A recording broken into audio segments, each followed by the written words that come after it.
Yo, what's up, y'all? It's Cone back here again today with another video. We finally got something new to talk about in the NBA, with NBA Media Day being yesterday and a little bit of today because the Lakers decided they wanted their own Media Day. So now we finally have had all the Media Days, and there was a lot of fun things to talk about, some also less fun things to talk about, which unfortunately is how we're going to start this video, but we'll get through all of it. I'm not going to get to every single team. I'm just going to talk about the things that I saw, my favorite moments that happened, some of the things that interested me most. So if I don't talk about your team, make sure to let me know in the comment section below what I missed so I don't miss out on anything. If something fun happened with your team, make sure to let me know, and make sure to also like and subscribe so you don't miss out on NBA content that's going to be ramping up as we get closer to the season, through the preseason. Maybe I'll even do some game recaps during the preseason, and then after the buzzer, game recaps almost every single night during the season, so don't want to miss out on that. We're going to start with the elephant in the room. Well, there's two of them. First one, yes, I'm wearing a Cowboys shirt. I apologize about that. I'm not going to take it off. Second elephant in the room is the main thing that dominated Media Day was vaccination stuff. I'm not going to get super into vaccination stuff. I'm just going to say get vaccinated if you're able to. Saves lives. A lot of crazy stuff has been said about vaccines coming out of the NBA community over the last couple of days. One of the funnier things was Bradley Beal at the Wizards Media Day said a quote that basically he said, "Why do people get vaccines if it doesn't stop you from getting COVID?" Which was crazy enough on its own. And then like 10 minutes later, the fire alarm went off and everyone had to leave the building, which in my opinion might have been the PR director, pulling the trigger on that one to get people to kind of forget about that.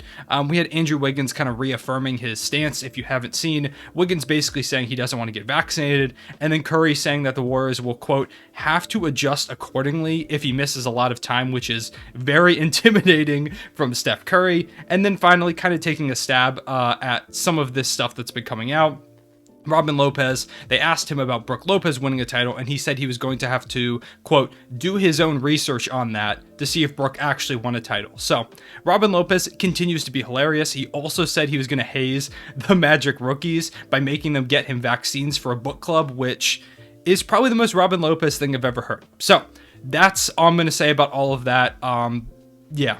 Next, moving on to three of the teams that I think had some of the biggest off seasons: the Lakers, Heat, and the Bulls. Starting with the Heat, Lowry looks really natural as a member of the Miami Heat. It felt very normal, and I think that was because if you're a Miami Heat fan, you know how many jersey photoshops Kyle Lowry has been in over the course of not even just the past year, but the past, I swear I've seen every player in a Heat jersey at this point. So Kyle Lowry kind of just looked natural, and it feels really surreal that he is on that team now after seeing so many rumors about it and, having it happen months ago that he joined the team. I'm excited to see how it goes, and I really think he's going to be a huge addition, really open up the game for everyone else.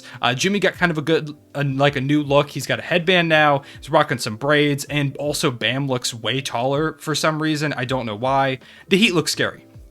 Also, another guy who looks very natural. DeMar DeRozan looks natural as a Bull, and so does Lonzo Ball. They both just look like they've been on the team, and once again, I think that does come from jersey photoshops that I've been seeing a lot since they became members of the team. And even with Lonzo, way before, because there was rumors, if you don't remember, at the trade deadline, where Lonzo was reportedly going to get dealt to Chicago there. Didn't end up happening, so I've kind of known he was going to end up there for a while now, and so I guess it kind of just looks natural. Also, with the Lakers, LeBron looks weird as number 6. It's been really long since he's rocked that number, and I don't know, it's going to take some getting used to.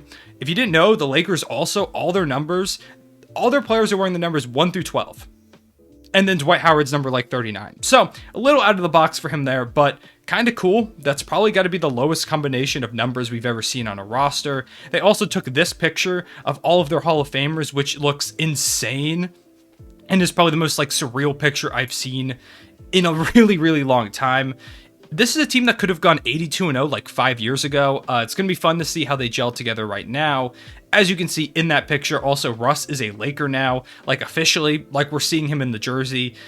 It's going to take some getting used to. As a guy whose favorite player of all time is Russell Westbrook, I'm stoked about it. I'm excited to see how he fits in with the Lakers, and now that it's kind of becoming real, it feels more and more real that Russ has a real shot to win a ring. And if you're a fan of Russ at all, if you're a Thunder fan, then you will know how much this means, how important this is. God, I want to see him get a ring. Also, Austin Reeves, new signing by the Lakers. Apparently his nickname is Hillbilly Kobe, and I can't decide if that's awful or fantastic. Taylor Horton-Tucker thought it was funny. I'll go with funny for right now, and I guess we'll see how he plays to see whether it sticks or it's awful. Moving on to the Nets, Kevin Durant was asked why people call him KD in one of his interview questions, to which, of course, he was very confused, but it was David Letterman. If you don't know who that is, you're very young, and it was just a bit he was doing as a joke. So a lot of people were like really attacking the media through that. They were like, the media sucks. They've got to ask better questions. It was a bit. So if you're coming to this video and you didn't know that, it was a bit. Don't attack the media. All jokes. James Harden also told everyone that the Nets are going to be even scarier this season, which is absolutely terrifying if they already weren't scary enough. And then Kyrie did his media day on Instagram Live, which is a very Kyrie thing to do and kind of funny. Next, with the Sixers, who had a lot of things going on, a lot of Ben Simmons stuff. We'll talk about that a little bit later.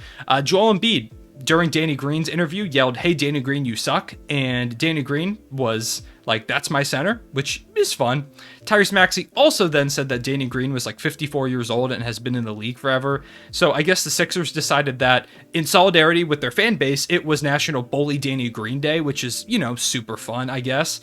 Of course, they talked about Ben Simmons as well. It's really nothing new. Probably the newest thing that came out is that Daryl Morey said that he's optimistic that they can get Ben Simmons to come back. And from every single report I've seen, that is not at all true and very, very wrong. But you've heard me talk about Ben Simmons a million times, and there's really nothing too much new, so we'll move on from that. A little bit, I guess, also in the same vein, Joel Embiid decided to say that there was a quote, they were asking him about trade rumors, like how does he take stuff like that, and he said it just kind of happens. And he said that if the Warriors called and offered the Sixers Steph and Clay for me, do you think the Sixers would say no to that? Because I wouldn't. And once again, Joel Embiid continues to be one of the funniest guys in the NBA. Great media day from the Sixers, a lot of funny stuff to look at. Matisse Thybulle also had a pretty fun interview, so go check that out if you're a Sixers fan. Next up with the Raptors, OG Anunoby drew this very nice owl that I'll show you now. I hope Nick Nurse decided to hang that on his fridge because very nice owl. With the Timberwolves, Karl Anthony Towns talked about a lot of the things that he's been through recently. If you don't know, he's really been through hell over the course of the past couple seasons. It was a really powerful interview, and I highly recommend going to watch the video of it if you do have time. I don't have time to show you the whole thing because it's like 2.5 minutes, I think, at least the portion that I saw. He talked a lot about what he's been through in terms of COVID with his mother passing away, some of the slander that he's received from people, from even his own teammates, just dysfunction in the organization. It was a lot of similar stuff to what I talked about in my video that I just dropped, the one right before this about Karl Anthony Towns. So if you want to see that, make sure to go check that out. I talked a lot about this whole situation, about how much Cat has given to this franchise, and I just really want to see Karl Anthony Towns go on a tear this upcoming season. I hope he's like an all-NBA player. I hope the Wolves make at least a play-in run, if not the playoffs. I just want to see Cat get the respect that he deserves, and I think he's going to come back for it this season. With the Rockets, Jalen Green once again reiterated that he should have been the first overall pick, and I don't blame him. But also at the same time, like, you were the second overall pick. I appreciate the whole chip on your shoulder thing, but it's not like you were undrafted. I think it's more just a motivation thing, and I'm super excited to see the way that he and Cade's first matchup goes. I think they're going to be a great rivalry throughout their careers. Jalen Green is obviously super prideful, not super humble in terms of, well, he knows how good he is what I'm going for. And I like that. I like that cockiness, and I think it's going to go a lot into the rivalry. I've got a good feeling that Pistons and Rockets fans are going to hate each other by the end of this season. We'll see about that. I think it's going to be very similar to the way that Sixers and Jazz fans kind of hate each other after the Ben Simmons, Donovan Mitchell Rookie of the Year thing. We'll see if it's the same thing, but that's one of my predictions for this season. Of course, my favorite team, the Thunder, had their media day. Not a lot happened, but everyone basically preached patience, reiterated it's not going to be a crazy season. You got to be patient with the team. We're young. We're still building things. A lot of people praise Shea, his leadership, how good he is. Shea said he's, quote, like 150% ready to go. So I'm expecting an all-NBA campaign at this point. Also, Dort talked a little bit about his improvement over the season. He started doing, I think it was jiu-jitsu, so James Harden must be terrified. Poku talked about how he's been eating 11 meals a day, apparently, to try and bulk up. So I appreciate the Thunder's dietitian, their staff, for getting him to actually eat food to get stronger. I think he's in for a big season. Baisley looked a lot stronger. Teo Maledon looked like he could punch a hole in my face with just one punch. He looked so strong. And Poku was also handing out cookies, which was very nice of him. So that's all what I got from the Thunder Media Day. Super, super excited. Giddy talked a lot about ball handling alongside Shea, how he's excited to figure that out, learn alongside each other. I'm really excited as a Thunder fan. I think it's going to be a fun year.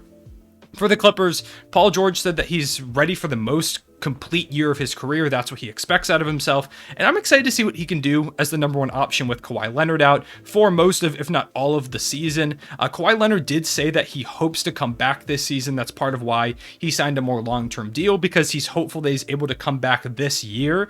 That would be huge for the Clippers, give them another year of contention. As much as I like Paul George and I like their roster, without Kawhi Leonard, they're not going to win a championship, so they really need him. If he is able to come back and be healthy in that time, that's huge for their aspirations for this upcoming season. Moving on to the Pelicans, what really stood out to me in terms of the Zion Williamson interview is, if in case you didn't know, there was a report last week that David Griffin, the Pelicans GM, played piano for Zion in Zion's room, and Zion gave us one of the weirdest NBA quotes I've ever heard, which was, "Come on guys, I'm not letting a grown man come into my hotel room and play the piano for me." So I don't know if we'll get a quote weirder than that or more out of context than that for the rest of the season, so I'm glad we got it now. Next, Manu Ginobili recently rejoined the Spurs in kind of a developmental front office role, and when Popovich was asked why he picked up Manu for the role, he said his wife needed him gone, so poor Manu Ginobili in that regard. And finally, the last story that I wanted to tell y'all, or the last thing I want to give you about Media Day, is Buddy Hield was asked how he's getting along with his new teammates, to which he said, "I mean, my name is Buddy. I'm everyone's friend." That's how we're going to end off on this Media Day thing. There was a lot going on, like I said, with the vaccination stuff, a lot of just fun quotes, there was a lot of player movement. And so to see all these different guys in different jerseys, Kelly Oubre just looks right in a Hornets jersey, and they look like they're going to be a really fun team. Getting to see a lot of the rookies, like I mentioned, Jalen Green. The Pistons did a fun thing where they had chalkboards for each of their young players, so that was fun. It just reminds me how excited I am for this upcoming NBA season, how much we have to look forward to, how many different players we have on different teams that just constantly make the NBA so fun.